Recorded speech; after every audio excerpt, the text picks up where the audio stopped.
We will also be joined here at the podium by the U.S. Marshals Capital Area Region Fugitive Task Force, the Diplomatic Security Service, and the Homeland Security Investigation Service. So we're going to begin in just a couple seconds. But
I'm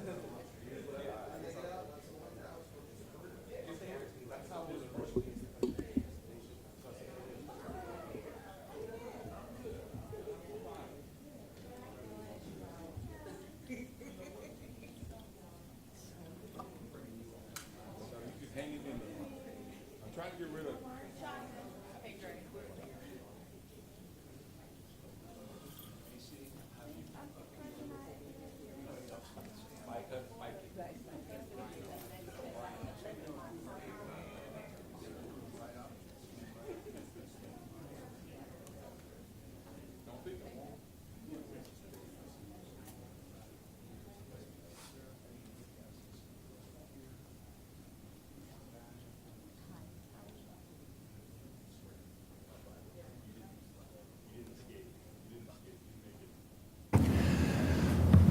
Thank you, everybody, for your patience. I'd like to bring up our Chief of Police, Chief Malik Aziz.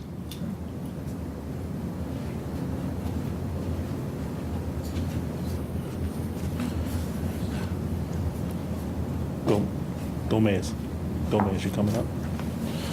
Okay. Good morning.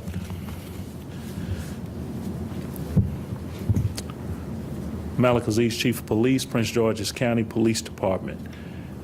First, I want to extend our condolences to Miss Payton and her family on the loss of her son, Hassan Payton.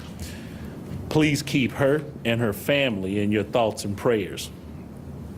The Prince George's County Police Department, with the assistance of the U.S. Marshals Capital Area Regional Fugitive Task Force, the U.S. Marshal Service New York, New Jersey Regional Fugitive Task Force, the Diplomatic Security Service, and the Homeland Security Investigations and Immigrations and Customs Enforcement located and arrested a suspect wanted in the fatal shooting of 6-year-old Hassan Payton of Washington, D.C. The suspect is 33-year-old Rakeem Gilgores. On July 4th, 2024, patrol officers responded to a report of a shooting in the 4500 block of Akron Street at approximately 7:50 p.m. Payton was located suffering from a gunshot wound and was rushed to a hospital for treatment. He later died of his injuries on July 6, 2024. 2 adults were also injured during the shooting. A man suffered injuries not considered life-threatening, and a woman was treated on the scene for a graze wound. The preliminary investigation revealed the shooting took place during a holiday gathering in the neighborhood. Through various investigative techniques, detectives were able to identify a suspect in the shooting. The suspect was located in Guyana and taken into custody by the Criminal Investigations Department and the Special Branch of the Guyana Police Department. Gilgores was deported back to the United States. Gilgores is charged with second-degree murder and related charges. He is currently detained in the state of Florida awaiting extradition. It should be noted that our detectives and partners will turn over every rock and utilize every resource at our disposal to bring an individual to justice who commits the crime of homicide. The race is not over, and we pass our baton to our partners in the state attorney's office under the Honorable State Attorney Aisha Braveboy. Anyone who attended the party or anyone who may have information that could further assist in this investigation is urged to contact our homicide unit detectives at 301-516-2512. And you may also contact our crime solvers online and P3 tips. And you can remain anonymous. Again, the investigation is not over, and we're passing the baton to the state attorney's office. So I'm going to pass it over to our state attorney, Aisha Braveboy. Thank you very much, Chief, and thank you all for being here.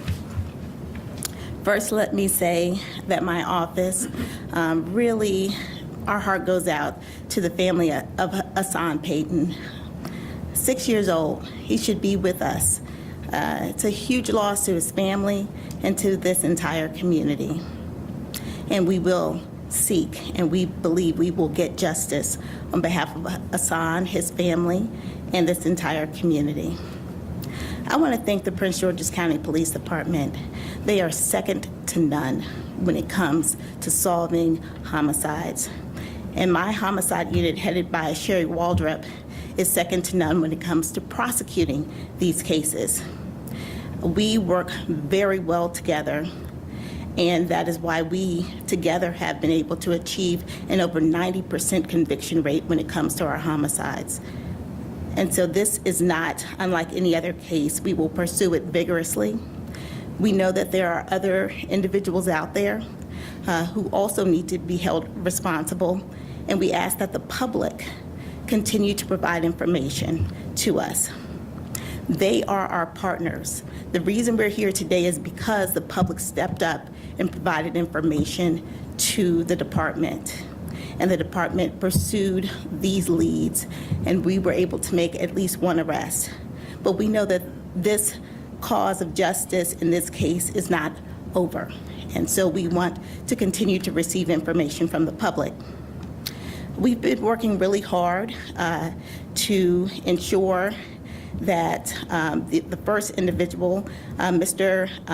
Gilgaris, was arrested and brought back here to Maryland to face justice. And Sherry Waldrop, who's the chief of our homicide unit, both she and Bill Porter will be handling this case, but Sherry has been working very closely with the police department. I want her to talk about the efforts that our office have done in order to ensure that this individual was brought here to Maryland to face justice in our court system. So Sherry? Chief Aziz, Ms. Braveboy. Good morning, everyone. Thank you, and I'm happy to answer any questions that you have, but I did want to echo what the Chief and what Ms. Braveboy had said with respect to the role of the community in enabling us to be able to ensure full justice is achieved in this case. Like every homicide case, our office has worked hand in hand with the Prince George's County Police Department from the very beginning. And like every homicide case, we are only but two parts of the necessary triumvirate. We need the community's assistance to be able to close cases, to be able to charge cases, to be able to effect arrests, to be successful in court. We got that in this case so far, and I am hopeful that we will continue to receive the community's support, both as the investigation continues and as the case and potential other cases proceed through the court system. Our office will not stop working with the police. The police will not stop working with our office on this case or any other homicide cases, but it is critical that we have the assistance of the community. This case was a little bit different in terms of Mr. Gilgaris leaving the area and going abroad to Guyana. We had the opportunity to work with our excellent federal partners who on this case did an amazing job in locating and apprehending Mr. Gilgaris, but it really was a testament to a system that they have perfected and relationships that they have perfected internationally. So there was quite a bit of behind the scenes work that went into this, but it was a result of established, strong relationships. Thank you very much, and I look forward to continue prosecuting the case.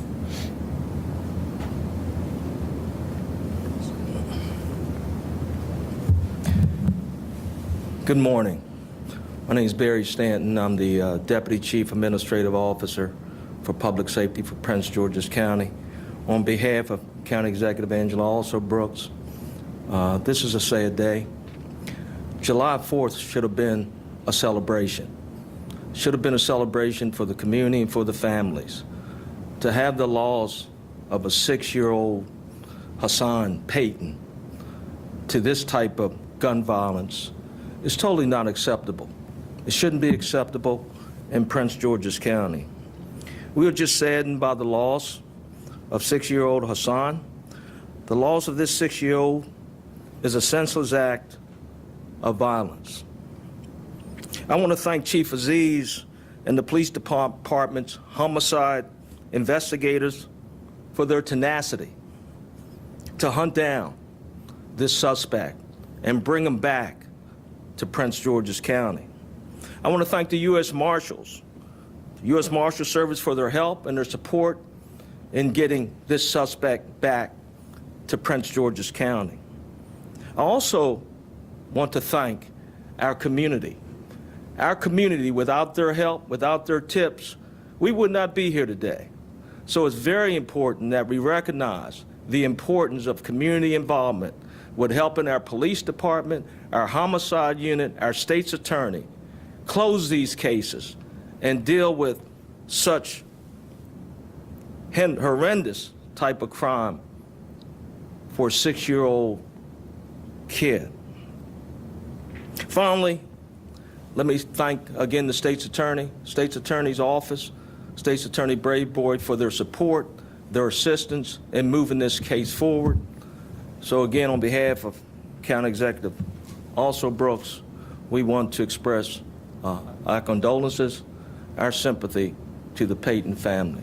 Thank you very much. With that, we'll take a couple of questions. Why was the suspect, Mr. Gilmore's, in that neighborhood at the time of the incident? That right there, we don't know exactly why he was there. He's maybe he's known to a few people there, we believe, and he, just like it was a celebration at night. That community, every year, they have a good time. They're out there, barbecuing and enjoying the 4th of July. And that person may be a known person to many people, So, again, probably, no doubt, people, we in this nation, in this county, no different. People can travel and go places where they please, but we don't know the exact reason why he was there. But I'm confident that our Major Crimes Division, our homicide unit, they're going to get to the bottom of it and find out exactly the reasons why. I think the most important thing that we can say about this is that we believe this individual who we arrested was there, and a 6-year-old is deceased. Call it tragic, call it a gun atrocity, or whatever it is. Hassan Payton isn't with us, and we believe that this person is the reason why. Chief Delia from WUSA. 2 questions, if you don't mind. The first, following up on your statement that you believe he's responsible for the murder, there are still some other suspects you're looking for. Is he identified as the shooter? And what do you believe is the role of the other folks that you're looking for? Well, we believe that another individual is involved. As I said at the time, the night of, we don't believe that, what would a 6-year-old do for someone to shoot at him and kill him? So we know that is not the reason. But we have information that leads us to believe that there was 2 people involved in some kind of exchange with each other, and we're still working to identify that individual and bring that individual to justice too. They are responsible for the murder, the death of Hassan Payton. So that is number one. The second person during that exchange you believe was at the party? We believe he was there. He was in an exchange. We believe that at this point. Of course, if we're able to have cooperation from the arrestee, Gilgores, then we should know more. But people, I mentioned at the end of my statement, there are many people who were there. There are many people who know things, and we're asking them to come forward. I don't know what else it would take when a young child is senselessly murdered in our community, on our streets, having a good time on the July 4th. So we know they exist. We have had, cooperation from community members. We're asking for more. Help us resolve this and bring that individual and whoever else was there responsible for this senseless, act of murder I'm sorry, I had another one, if you don't mind. At what point did you realize that the suspect was in Guyana or not in the U.S.? Was it information from tipsters that led you to that conclusion? At what point did you know this was a suspect who was no longer local? Well, I take this moment to talk about, I think you heard it from the state attorney, and part of my statement, we have some of the best, I believe the best, homicide investigators in this nation. And they put together that information with segments of people who cooperate, other avenues of investigative techniques to locate this individual. And when you put all those pieces together, just like a puzzle, then it led us to that this individual was in Guyana. And I can't, behind me are individuals who represent our federal partners who helped us with this. This is not a situation where we could have done it alone. They're doing great work inside of our Prince George's County Police Department, and through relationships with the U.S. Marshal Service, the Capital Area Regional Fugitive Task Force, the U.S. Marshal Service, New York, New Jersey, ICE, Homeland Security. They played such an integral role in helping us put this together, because they go out every single day. They do this, they build world relationships, and without those world relationships from our federal partners, and we being a partner here domestically, we would not been able to get Mr. Gilgores and bring him back to U.S. soil so he can face justice here in the state of Maryland, Prince George's County. So why Guyana? Did he have friends, family there? Well, at this particular point, we believe that he has some family relations there. That's usually the case when anybody who is running, they have friends or family somewhere, and they're seeking cover. And he was seeking cover in Guyana. That cover did not protect him. In Guyana, with their cooperation with our federal partners, we were able to locate that individual and bring him to justice. But that's usually the case. Hey, how you doing? Can you put this case in the context of where city violent crime stands right now? We all know that often crime spikes in the summer, so. Right. Just like any other jurisdiction, any other city or state or county, you normally see crime rise in the summer. And that's the reason why we put together initiatives, operations that run year-round, but especially ramped up in the summer. I've said it in the past few weeks, the total crime is down. Property crime is down. Our violent crime is up. And there's a follow-up to why violent crime is up. So homicides are slightly down. That's positive. Non-fatal shootings are down. That's positive. Carjackings are down. That's a positive. We are in a battle for commercial robberies and citizen robberies. Now, the reason why our violent crime numbers are up, even though they've been reduced 2% in the past week. We're now upwards of 10%. And in the last 2 weeks, last week we lost 2 percentage points to steady head towards the goal of 0 or negative. But assaults, domestic violence assaults with no weapons, that is domestic violence assaults with no weapons, and assaults with no weapons. These are fights. These are people pushing. These are threats. These are the things that we capture in offense reports, and we report it on our crime stats for everyone to see. And those are the drivers of violent crime. So 13 of our homicides, though, are domestic violence related, domestic related. And, we're not in anyone's home. A lot of those fights are people who know each other. They're inside of a residence or some business, and they know each other. These are very difficult challenges for law enforcement to deal with. But we take those reports, we capture them. We capture all domestic, violence assaults, whether weapon or not, and we report them. And that's why we're high. We're still in the battle. We believe that with all of our the support of municipalities, with the support of our other agencies who are non-police related, and with the great support of intelligence and information from our great citizens or residents of this county in this area, we are able to turn a corner this year. We have 6 months, to go or less to be in this battle of crime. It never stops for us. About Mr. Gildors, can you give us any more information about is he from the United States or is he from Guyana? What's his immigration status? We believe he is a citizen of the United States. I don't have any other information to say if he was a dual citizen or if he had any of that right now. We're still early in trying to identify those things.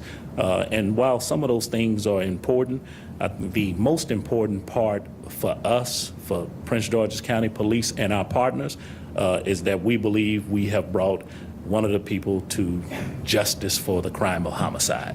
So wherever he was born and wherever he was residing, whatever he claims, it'd be inconsequential to bringing some justice to Hassan Payton and Miss Payton and his family.